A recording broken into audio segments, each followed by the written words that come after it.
विधान परिषदेच्या निवडणुकीमध्ये ठाकरे गट उमेदवार देणार असल्याची माहिती सूत्रांनी दिली आहे। ठाकरे गटाकडून मिलिंद नार्वेकर यांचं नाव आघाडीवर असल्याचं देखील कळत आहे। विधान परिषदेसाठी वरुण सरदेसाई यांचं नाव देखील चर्चेत आहे तशी माहिती सूत्रांनी दिली आहे। विधान परिषदेच्या निवडणुकीमध्ये ठाकरे गट आपला उमेदवार देणार आहे तशी माहिती आता सूत्रांनी दिली आहे। आणि या संदर्भात अधिक माहिती देण्यासाठी आमचे प्रतिनिधी दिनेश दुखंडे आपल्यासोबत आहेत। दिनेश, काय अधिक माहिती? बघा, विधान परिषदेच्या 11 जागांसाठी 12 जुलैला निवडणूक होते आहे। निवडणूक बिनविरोध व्हावी यासाठी महायुती आणि महाविकास आघाडीच्या नेत्यांचे प्रयत्न आहेत। हॅलो, हां दिनेश, आपला आवाज येतोय आमच्यापर्यंत।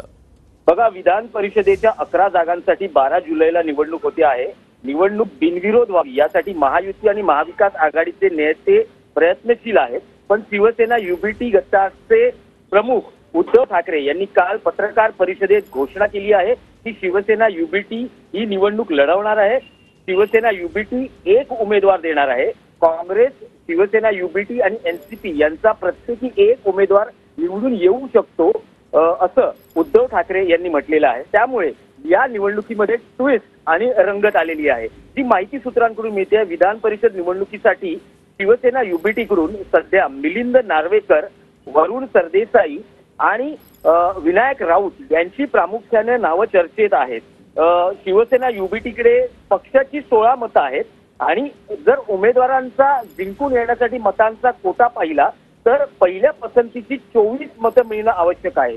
जर निवडणूक झाली तर मतांची फाटाफूट आणि घोडेबाजार होण्याची चिन्ह व्यक्त केलेली जात आहेत। मिलिंद नार्वेकर यांचा सर्वच राजकीय पक्षात दांडगा संपर्क आहे।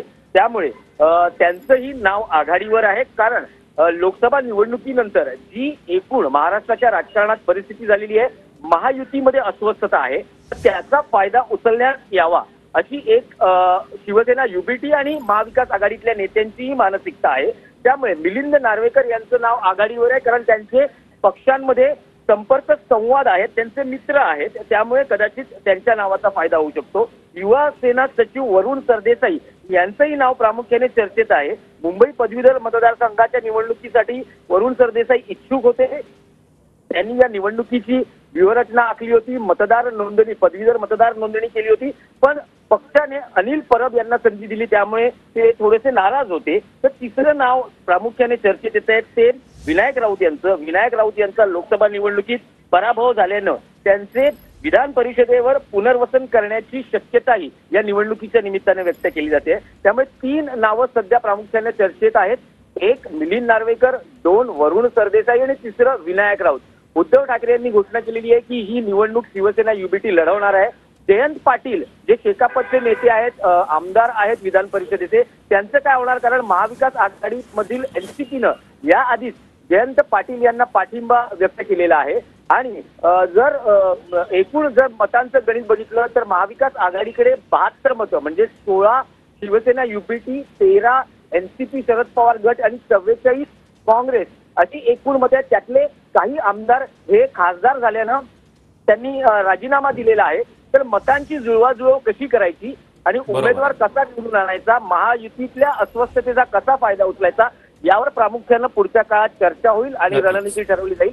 पण शिवसेना युबीटी निवडणूक लढवण्यावर ठाम असल्यानं निवडणुकीची रंगत वाढलेली आहे आणि उद्धव ठाकरे या 3 नावांपैकी एक उमेदवार देतात की आणखी एका कोणता वेगळा चेहरा समोर येतो। कारण या निवडणुकीत जर घोडेबाजार झाला तर मजबूत उमेदवार असणं आवश्यक आहे, ज्याचा सर्व राजकीय पक्षांमध्ये संपर्क असणंही आवश्यक आहे। नक्कीच दिनेश, धन्यवाद तुम्ही दिलेल्या या सविस्तर माहितीसाठी।